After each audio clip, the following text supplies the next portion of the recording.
it's rare for us to be able to contact our souls because they function at such a high level. And we need to raise the vibrations of our lower bodies in order to reach that causal plane where the soul dwells. But intuition is one of the powers of the soul, and it can contact us through that means whenever we are open. And often when those little flashes of intuition come to us, or little thoughts or insights, they come from our souls. And Flower has said that we should follow the instructions that we receive during these times, even if we make a mistake occasionally, because that's how we develop that bridge, that link to our souls. And then in time, we will learn to discern from the intuitions from just thoughts or fantasies from our minds.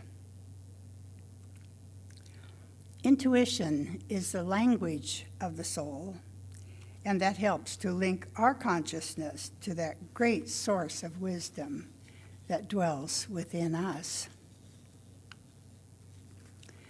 Reverend Hal Lingerman has given me permission to share an example of receiving an intuitive prompting that became a life-changing experience for him.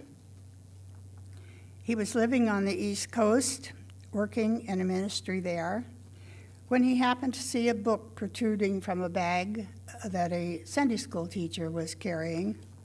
And the title of that book was The Kingdom of the Shining Ones by Flower A. Newhouse. And that title intrigued him, and he asked the woman about it, and she very kindly loaned the book to him. And after reading it, he was strongly prompted to go and meet the author of that book and to be able to thank her for it. But because of his work commitments, that just wasn't possible at that time. And sometime later in a bookstore in New York City, he came across a used book by the same author, Disciplines of the Holy Quest. He was again stirred by that prompting to drive to California and meet the author of those books and to thank her for them. This time he had a 2-week period of free time. And so he did drive the 3,000 miles to California with only a post office box address in Vista to go by. He didn't know what Questhaven was, and that was in the 1970s. That was before the era of the computers and Google searches. But he did find Flower, and he had an interview with her, at which time she suggested that he should move out here. Well, he had just accepted a ministerial position, and he felt obligated to fulfill that commitment.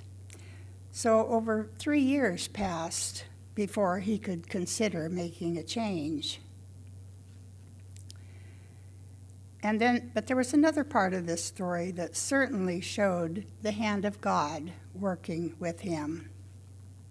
Just 1 week after Hal arrived here, it just happened that Rosemary came from Canada and was coming to attend a retreat here at Questhaven. They met, and they are celebrating their 40th wedding anniversary this year. So happy anniversary, Hal and Rosemary.